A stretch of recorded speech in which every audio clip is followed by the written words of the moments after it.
But yeah, a little history on me and why I chose this topic. I began my technology career a long time ago. It's a summer job testing video games at Electronic Arts in college. Right around then, I was realizing I was not going to be the next Harry Connick Jr. the second, third, whatever it is. And QA paid pretty well. And what college guy doesn't want to play video games for a living? So kind of jumped into a career there. Spent about 4 years in quality assurance in video games between Electronic Arts, Microsoft, and Amaze Entertainment. And I learned pretty quickly that I have a natural gift to lead and rally teams around me and get work done. I also learned very quickly, maybe 4 years is not that quick, that I am not cut out for QA long term. This is a special breed of people. The experience was invaluable, and you will never convince me that QA is not just as important as every other discipline for your product and your customer. That being said, had to get out of it. At Amaze, I was very fortunate to have some leadership that really believed in me and really saw potential and allowed me to make the jump from quality assurance to producer, which in video game world is a mix of product manager, project manager, really anything else that needs to be done to help save your team, from level design, scripting, voiceovers, sound design, and more QA, because you can never have enough testing. I did that for years, partnering with companies like Electronic Arts, Disney, Activision, and the NFL. And actually one of my favorite things was I partnered with Apple to release one of the first, I think it was like 50 apps released the day they launched the App Store. That was a lot of fun, especially when you get to see the technology before everybody else and all the touch screens and how everything works. Kind of blew my mind. And I think that's also why I still really gravitate more towards working on mobile apps than I do websites or anything else. Yeah, that was pretty exciting for me. Fast forward a few years in a few different companies. I'm now a product manager at Best Buy. I own our push notifications like messaging, sales and deals, and a few other areas that cover the breadth of the company. And that's why I really felt confident in coming to speak today about relationship management. Hey, don't mistake my casual tone and bad jokes as a lack of knowledge and intent. It's just, I like the casual feel. It's more fun. To me, it's more engaging. Maybe for you guys, it's like, why am I here right now? Hopefully that's not the case. But with that, you'll realize that that's part of the way I inspire my teams. It's how I get them engaged, make them feel comfortable. So I do excel at building engaged teams who take ownership of our products. You'll rarely hear me say me or I unless I'm taking responsibility for something that went awry. Otherwise, all the success belongs to the team. I'm just there to corral it through. And using vulnerability and empathy, I bring my teams and my stakeholders along on the journey. The journey being the customer experience and the reason why we're doing the work. Helping people understand that gets them more engaged. It's pretty simple, but not always easy to do. I'm also a firm believer that good ideas come from everyone on the team. I'm a product manager. Of course, I think my idea is the best idea, hands down. What I like about giving everybody else the opportunity to speak is that I'm often proven wrong, and that's great. Like most product managers, it's a little bit of an ego blow, but we get over it. The other common theme among a lot of product managers is we really like the sound of our own voices. So if I start to ramble, it's because I'm caught up in my beautiful dulcet tones. I will say though, one of the PM's biggest kryptonite is our egos and think we can have that best idea. That's a hard thing to get over because you're leading these teams. You want to be the one that makes that decision, but it doesn't have to be you. If somebody has a great idea, you are the one who can flesh it out. You can do the customer research. You can validate that idea. If your QA or your dev has this, hey, why don't we do whatever this over the moon idea is, look into it. Like, appreciate what they're bringing to the table. They have different experience, different ideas. Last couple things before we get rolling here. I want to give a little clarity because I don't want the title of this presentation to be misleading. Number one, you do not have to be best friends with everybody to be a great product manager and leader. Number two, you sure cannot be enemies with everybody to be a great product manager and leader. Brene Brown definitely said it better. Don't try to win over the haters. You're not a jackass whisperer. If you are, good on you, because that's a gift. At the end of the day, I think everything I want you to take away from this is really on this slide. It's pretty short, so hopefully you'll stick around and hear me talk about it. But if nothing else, this slide is really the important thing. And what I want to do is give you a story that has been happening to me at Best Buy for the last year or so that encapsulates all of these bullet points. And it's not going to be a story about great success and riches or anything like that. It's kind of a story of learning. Show up at Best Buy. I figure I've got this relationship building down. I'm immediately put in a role that needs bridges built with our core office in Minneapolis. Not a lot of introductions. All right, let's get on a plane and start talking to people. I don't know if I need to talk to you, but I'm going to introduce myself. Then I take over the notifications, and all we have in our app is on or off. Do you want all of our marketing messages and your transactional order notifications and to know where your package is at, or do you want none of it? Seems like a pretty harsh thing to deliver to people because we send a lot of marketing messages. And if you have an order going, we send a lot of order messages. I own push notifications. They will only show up if you have the app installed. Yet I don't have any power to make the decision on if we can give people additional options, if there's other ways we can do messaging, even how they're designed. But my team is responsible for the technical implementation. All the customer complaints come to me, but I can't do anything about it. So I have to go out, meet the teams that own the back-end services, meet the marketing teams that own all the messaging, because it's not just about push, it's about the emails, it's about everything else that's going on in the TV commercials and things. Get everybody on board. Here's why I want you to do work for me. They're your customers too, but you need to do work for me to build something. Took me a year, like a full solid year of working with these teams to get rich push messages. So now you can just see a little picture in your push message. Not super exciting, kind of fun. Definitely more engaging. Customers click on those way more often. And to get options for your push notifications. Do you want marketing or do you want your order status? Do you want both? Do you want none?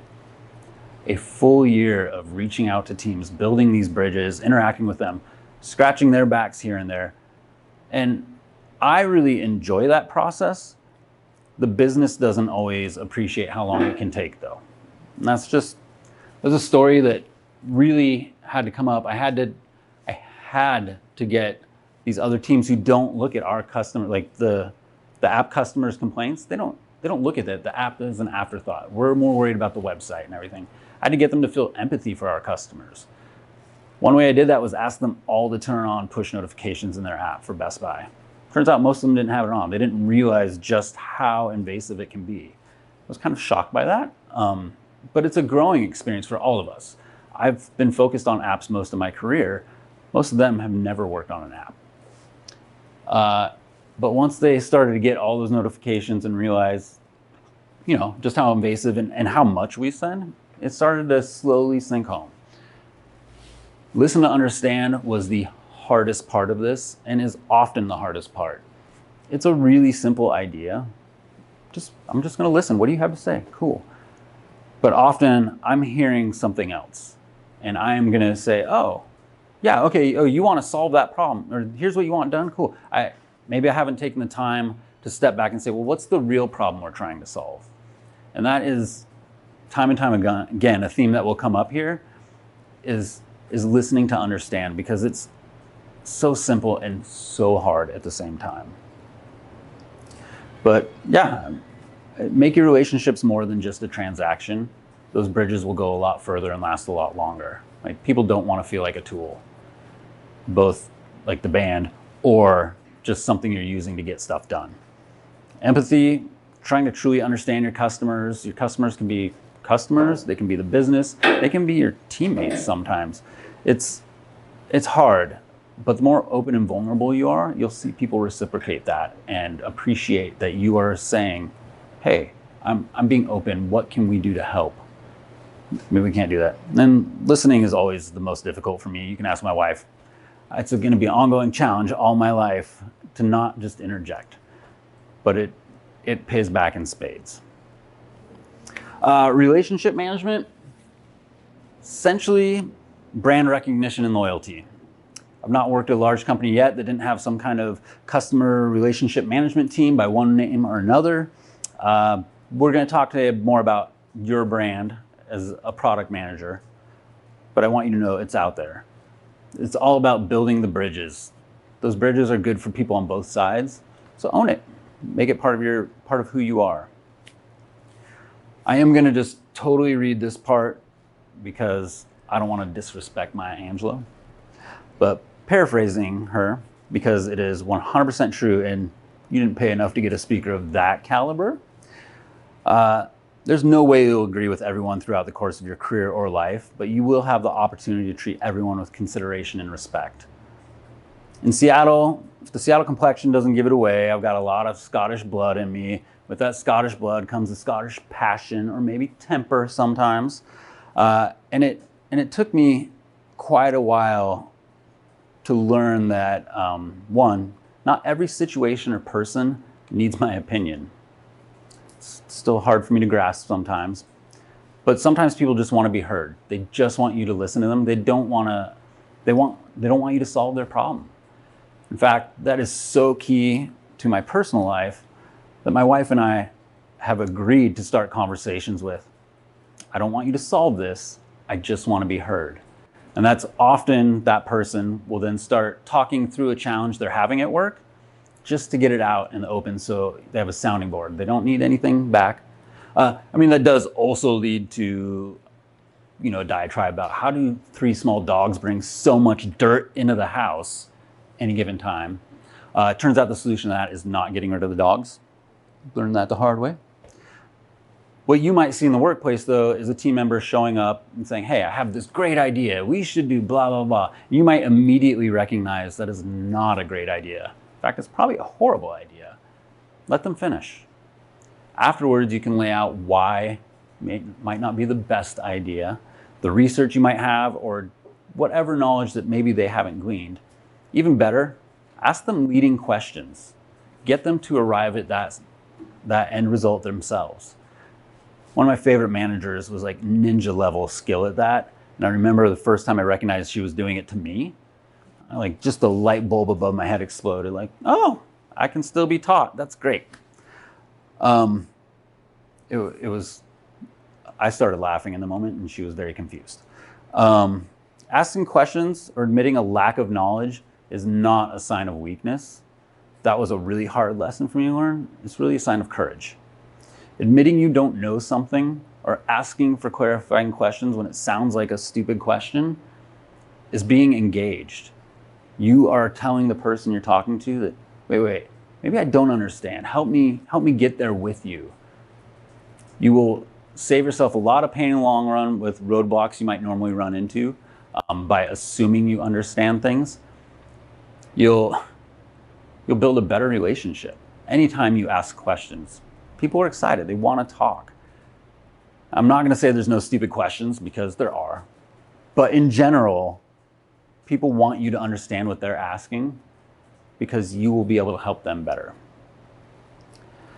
And I think one of the first times this happened to me was I was very new in the producer role in the game industry. We'd just flown down to LA to meet with clients, and I'm dressed to the nines for the game industry, jeans and a t-shirt. Walk into this meeting with C-level executives who apparently didn't get the notice that it was casual Wednesday. And immediately I just feel shriveled. These people are significantly older than me, clearly farther in their careers, way better dressed. Also learned the lesson of dress for the job you want that day. And I just immediately shrink back into the background. I'm gonna sit in the back of the room, be as invisible as I can, and see how the adults handle themselves. I'm not gonna need to talk. My boss and his boss are there. We're cool. I wouldn't be telling this story if I didn't end up having to talk. Question number 1, oh man, I nailed it. Are we gonna have scotch and cigars after this meeting? I got it. Question number 2. Oh, I'm gonna be sitting at this table next meeting. I got you. Question number 3. Well, the thing is, yeah, I don't just stammering left and right because I didn't want to admit I didn't know something. Finally, I gotta be honest, I don't know, but I can find out for you. Their reaction was, great, just let us know when you find out. My reaction was a heart rate that was higher than any time I had run a long distance race in my entire life. Sweat going everywhere. It was disgusting. I was scared. I was absolutely scared to tell these people that I didn't know the answer. Turns out they didn't care. They just, as long as I can find it out, they were happy. I think the third thing that I still constantly work on, but really try and encourage people to think about, is if you're in a conversation where you're feeling personally attacked or like somebody's not listening to you, don't get defensive. Don't turn that back on them. Make it about you. Brene Brown, again, write down that name. If you're not familiar with her, love her. She's great. Go home, curl up with a glass of wine, a puppy dog, and your spouse or whoever, and put it on YouTube after the Hawks game. She has a great way of approaching this, and I've really tried to adopt this. It's instead of saying, what I'm hearing you say, because that's putting words in somebody's mouth, is the story I'm telling myself. The story I'm telling myself is that you think I don't understand our customer. The story I'm telling myself is that you don't care about my feelings. The story I'm telling myself is you don't like my shoes. I don't know, whatever it might be. But that keeps the other person from being on the defensive instead of you going, so you don't like my ideas. And it just makes it easier to have a really difficult conversation. And the difficult conversations will come up. And if you can address them in the moment and at that time, you will get so much further than if both parties leave frustrated and upset. And that will happen sometimes. It's just human nature. But if you can sit down and take a breath and have that challenging conversation in the moment, people will typically quickly resolve it. It's awkward, it's uncomfortable, it's being human. Keep in touch. This one's pretty straightforward. You don't need to be actively working with people to talk to them and reach out and say hi. A lot of these people I was talking about earlier on the push messaging side, I only interact with them once every couple months when I need something or they need something. But I reach out to them once every few weeks, just say, hey, how's it going? IM, email, whatever it might be. If I'm in the office and at headquarters, just set up 15-minute coffee with them. Just want to check in, see how things are going. How are the kids? More importantly, how's the dog? Like simple questions. It doesn't have to be a lot. Make people feel appreciated, make people feel noticed. They will go a lot further with you, like following your lead, helping you out, than if you just come to them with that, oh, hey, by the way, I need this. Can I get this in your roadmap? Is this, I kind of need this like next week, but I mean, it's cool whenever. This is not going to work. What's been interesting at Best Buy over the past year or so is we've really leaned into this idea of being human. Now, it's not just for our customers, it's internal as well. But the idea behind it is, how do we connect with our customers or with each other on a level that is not just about selling you electronics? How do we establish a relationship with you that makes you feel comfortable to come in and talk to us when you just have questions and you don't feel pressured to buy? Oh, maybe your TV stopped working, or you don't know if you have the right cable, or whatever it might be. Or in the office, do you feel comfortable going up to somebody who's a few levels above you and just saying, hey, I have a question for you, I need some help, or how would you handle this situation? It's, for me, been great because culturally that's how I like to run my teams, it's how I like to approach work in general. But it's been kind of inspiring to see a large corporation really lean into that. There are other companies that do that. I just don't work at them. And so this was a fun shift to be part of and see this transformation start. There are some additional strategies that I pull up every now and then just for kind of touching base or getting people to know each other. I don't do these often. You kind of have to be careful of the audience. VPs are not going to want to spend time on a lot of these because they've got other stuff to do. But if it's a smaller team that you know has a little bit of free time, or you're just getting to know and isn't going to be big of a hurry, take the first couple minutes of a meeting to catch up with people. Like, schedule that into your meeting. First 5 minutes, chit chat. Cool, it's part of the agenda, no biggie. Keep a clock on it, but do that. I do like to do this one, but it's not always a big hit. Start meetings with like random questions, yes or no. Like, don't want big conversations. You know, you have ice cream, yes or no. Cats or dogs, fly or be invisible. Favorite song, judgment-free zone unless it's Backstreet Boys. Those are questions people can answer quickly. You can often get a good laugh out of things, and it lightens the mood, and you actually do learn about people in the way they answer these things. Create a culture of inclusion and ownership. I'm going to let you read the stats, although I'm not really sure on one of these with the 28% less internal theft. I'm not sure that applies here unless you have like some really sweet staplers in the office or something. I don't know. Inclusion. I love the way Cynthia Marshall, she's CEO of the Dallas Mavericks, has summed this up. Diversity is being invited to the dance. Inclusion is being taught how to do the dance.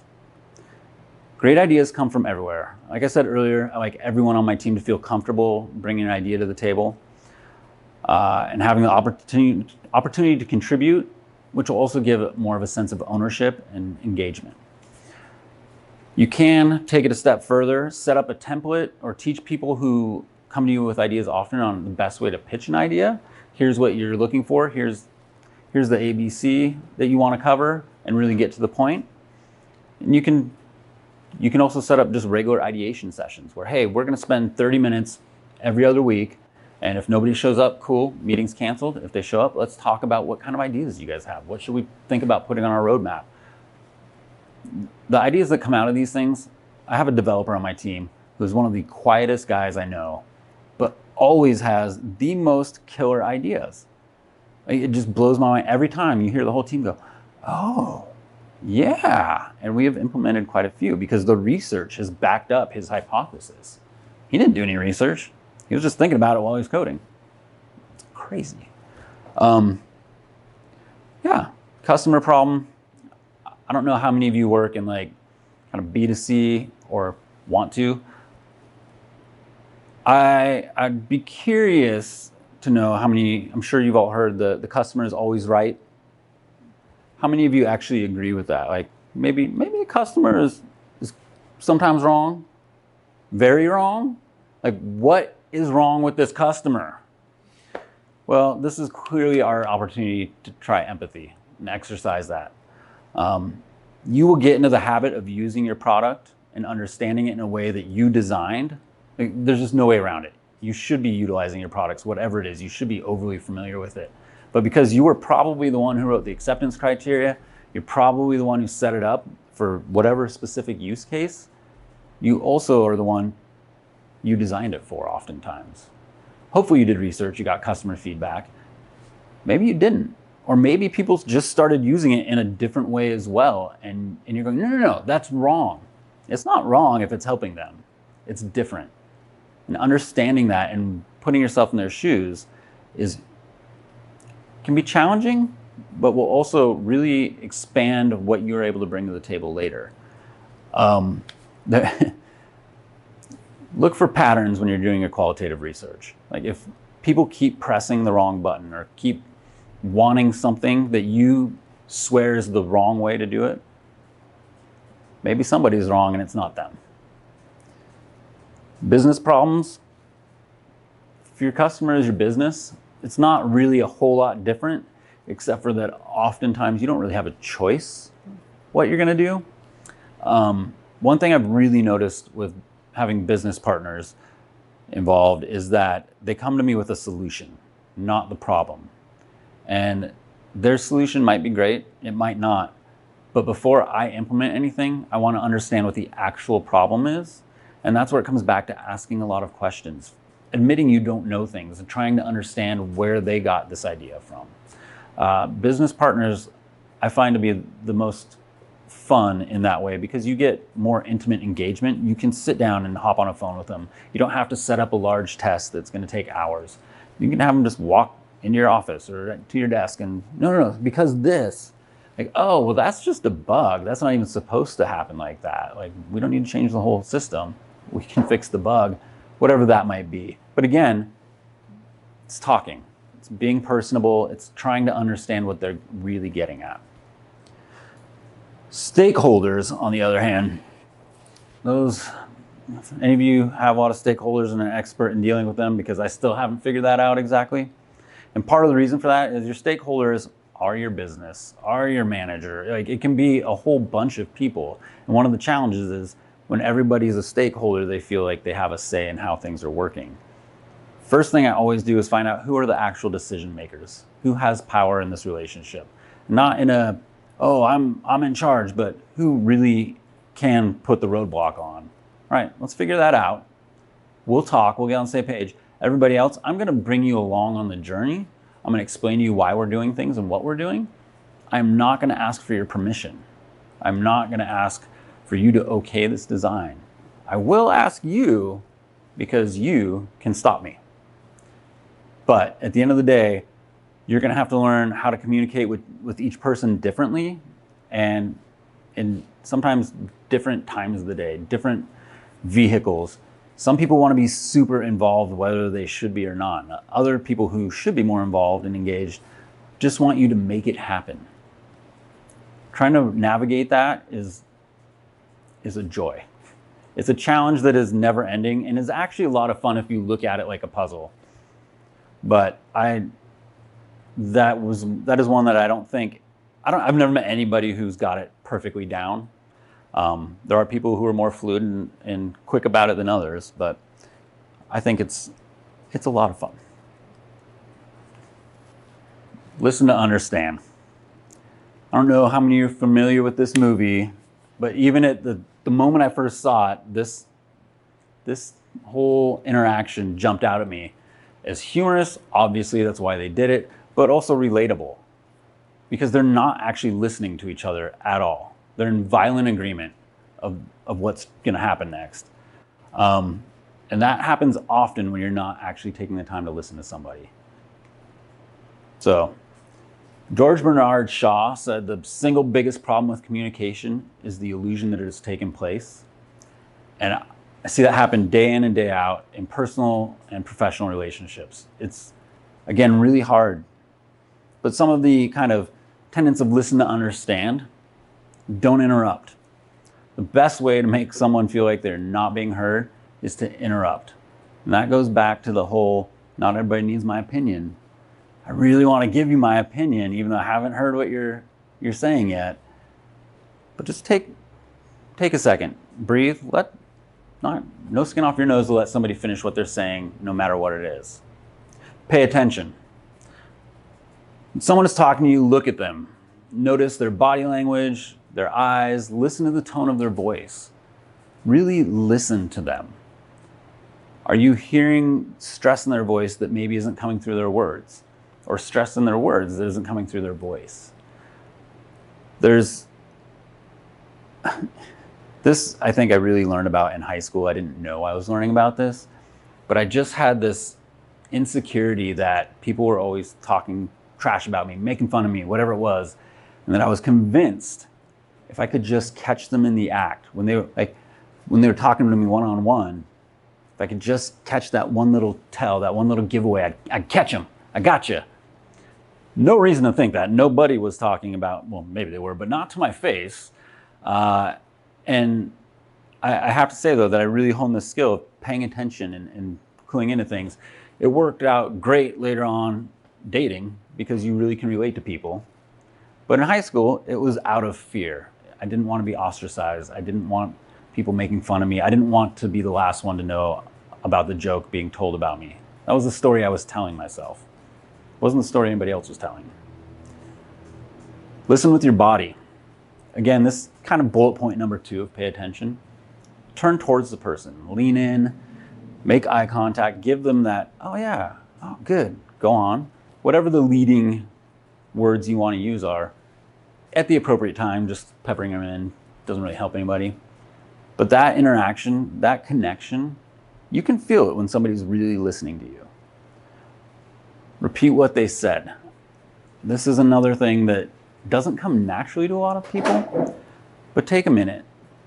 Like, in your own words, repeat back to them what you just heard, and then give your opinion, your ideas, your thoughts.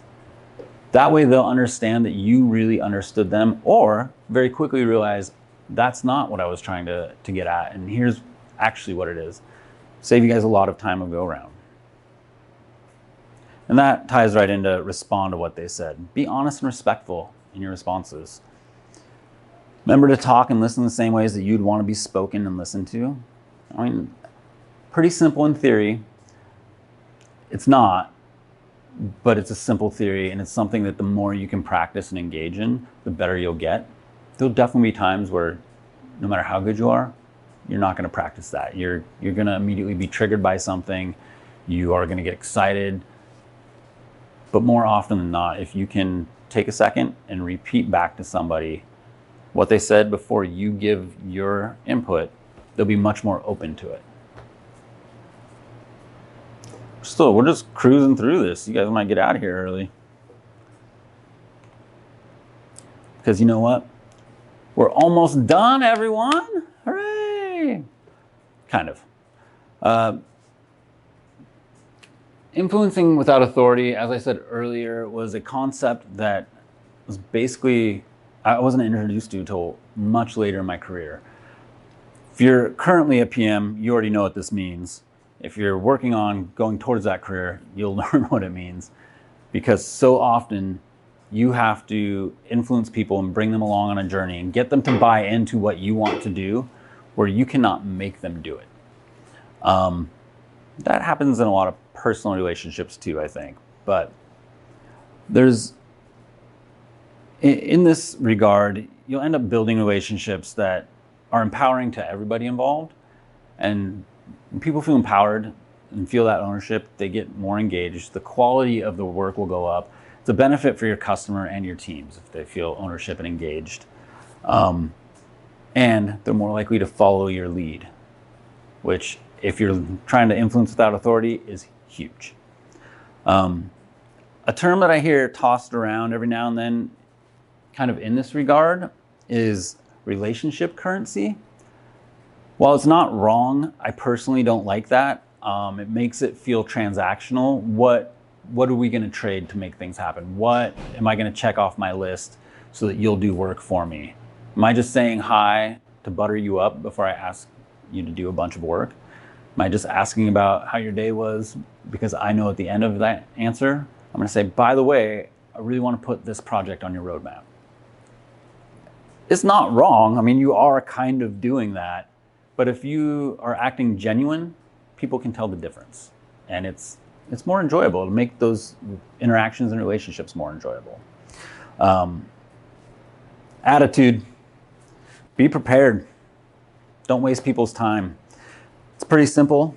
Understand what you want to accomplish in a meeting, whether that's one-on-one, with groups, phone call, whatever it might be. Come with an agenda and an outcome that you want. This also applies to how you communicate. I don't remember where I read it. I think it was Forbes, but it stuck with me. Communicate information and urgency, but not stress. The tone of your voice, the words you use, and acknowledgement of difficult situations can be your most powerful influence. Acknowledging difficult situations, as I mentioned earlier, is difficult. That's why they're difficult situations. But the more you can do it in the moment and the more you can act on those, the better everyone's work will be, the better your work environment will be, the more respected people will feel because you're calling it out. They know it's awkward. They know something's difficult too. It's not like, you're the only one who's cluing in on this. So bring it up, talk it out. It's challenging, but it pays off. Build strong relationships. This can be boiled down to genuinely getting to know people, having positive interactions. It's hard to really dislike someone once you get to know them. I mean, there are definitely people, for sure, but the more human you're being, the more genuine you're being, the more likely you are to realize that you have a connection of some kind. You have something in common, whatever it might be, a shared experience, a shared hobby, shared favorite dog type, I don't know, whatever it might be. And within that, as you build that genuine connection, you will build genuine respect.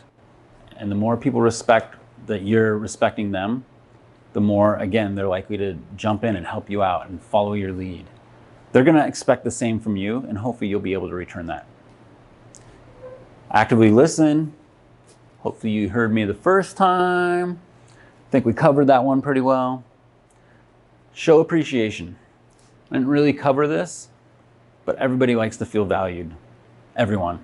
They want to know that their work is appreciated, that their extra effort that they put in the late night was appreciated, or when they stepped up to contribute and handle something that isn't even their responsibility. It's as easy as a quick thank you card, an email. You can do it one-on-one. You can do it in a more public forum, maybe a team meeting, send it out to I wouldn't say company distro, unless you can get everybody to reply all the time. But more of your team distro, it goes a long way. It takes nothing, like minutes. You can be more thoughtful and give gift cards and little gifts. Nobody expects it. It's nice. But even just a quick little thank you will do wonders for your team, for their morale, for your partners that you've asked to get something on their roadmap that they might not really care about, but you really need. People will appreciate being appreciated. I mean, that goes into your personal life too, very easily. Be vulnerable. I got up here and I told you guys how nervous I was to do this right off the bat. Being open and honest and vulnerable with you. It's, to me, goes hand in hand with being empathetic, but I don't think that's true for everyone. But it definitely is for me. Be forthright when you don't have the answer. It's okay, just make it clear you'll find out. People will be fine with that. It's way better to ask more questions than to assume you know what somebody's talking about and start going down the wrong path and then find out later you went down the very wrong path. Now you have to throw away a bunch of work, back up, things are gonna be late, all because you didn't want to ask a couple questions. So, and I kind of want to leave you with one last Brene Brown quote that kind of sums up, that sums up my belief in why creating strong relationships in your personal and work life is important. And that's, connection is why we're here. It's what gives purpose and meaning to our lives. The more you can connect with people, the more good you can do in this world, the more good you can do in your office and in your roles. It's a pretty simple idea. Again, not always easy to implement. And that's about it. You guys let me just ramble that whole time through. So thank you. Is there any questions, comments, money you want to throw at me? I don't. Have you been in situations when you're trying to build a relationship with some partners who can actually block you, but they just don't feel like it? And then how do you approach that? I have found, I mean, there's always tough people to work with, right? There are, whether it's a team that just has a deadline they can't move, and so your priority is not their priority. Some people handle that better than others. There are people who are just flat out rude, and that's tough. Like, especially for me, I take it personally. I shouldn't take it personally. They're not being rude to just me. You know it. You see how they interact with other people. There are times when you just have to compromise that what you're trying to get done is not going to get done in the time frame you want to get it done in. There are other times where maybe you talk to somebody else on their team just to get a better understanding. Like, was this person just having a bad week? Maybe they're going through a divorce. Maybe their dog is really sick. I keep coming back to dogs. I love cats and all animals, but I love dogs. It could be a totally outside of work issue that is really, affecting their attitude. So trying to understand that can really go a long way in resolving it. Some people are just not very nice, and that's where it'll become frustrating for you. You'll want to stop making the effort. That's not going to help you either. If you can continue to be nice, understand the limitations that have been set in place, whether it's like technical limitations of, hey, we have these deadlines and we can't adjust, so you're just gonna have to wait, or whether it's just the attitude limitation and the communication wise, it's gonna be harder. Maybe there's an alternate channel you can go. Maybe there's somebody, a peer of theirs that is a little more open and knows how to handle that person. You get into situations like that all the time. It's really kind of trying to juggle what is the right way to handle it, because everybody's different.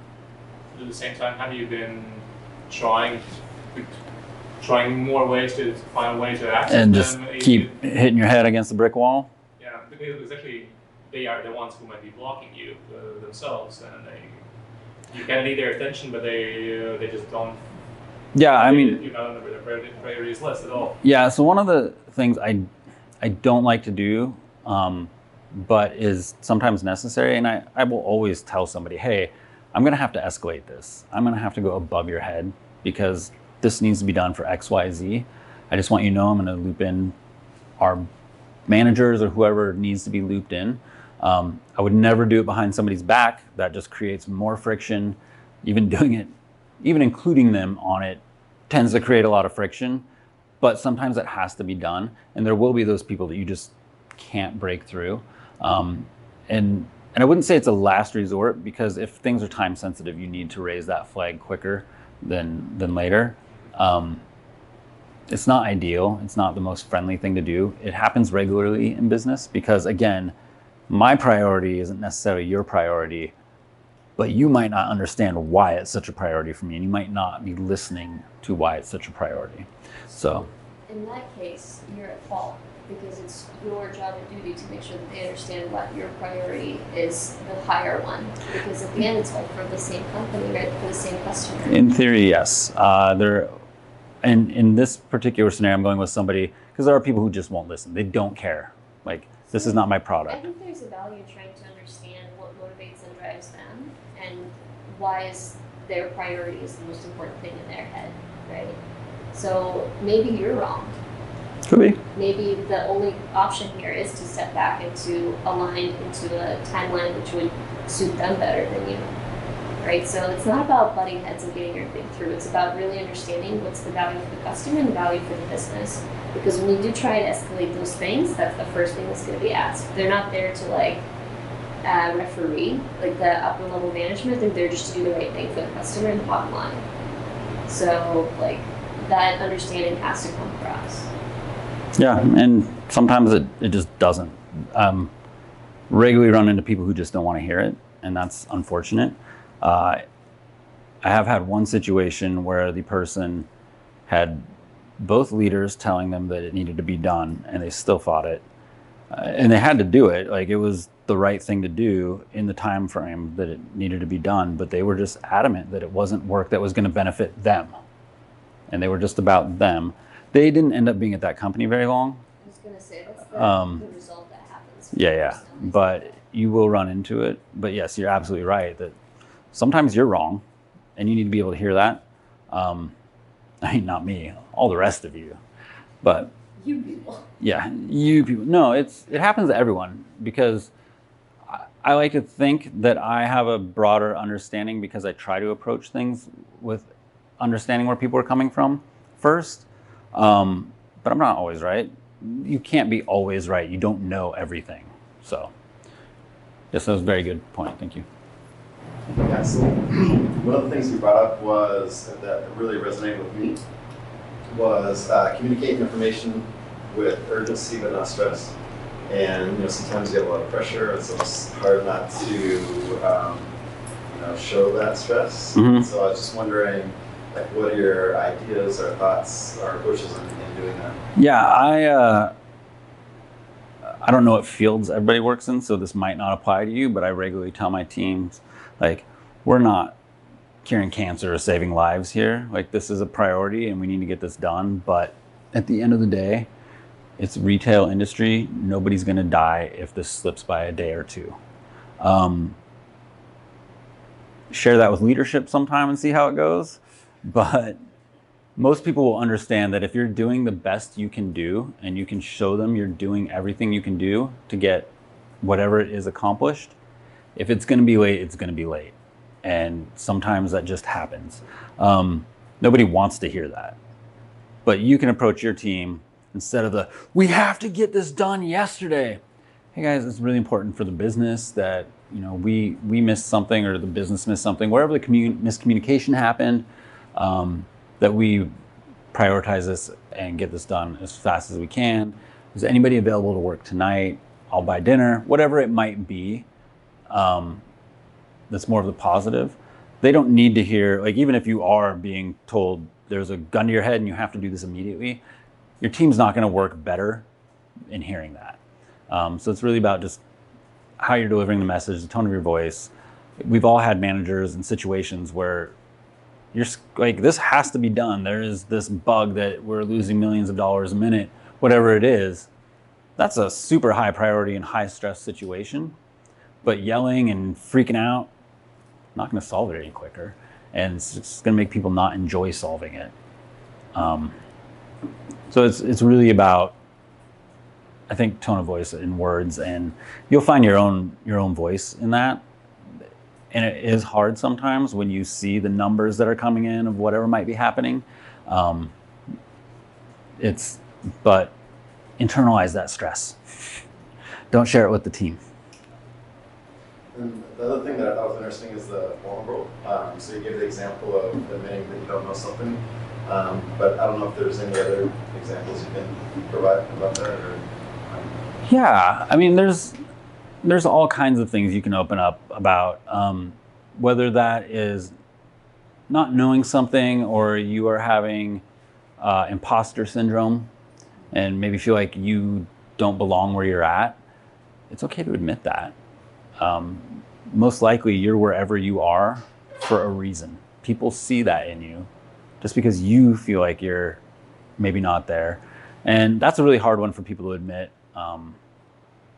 And you have to find the right time. You're not just going to throw that out and, hey guys, it's stand up or something. And like, yeah, so yesterday I did this. Also, I really feel like I shouldn't be leading this team. I'm not qualified.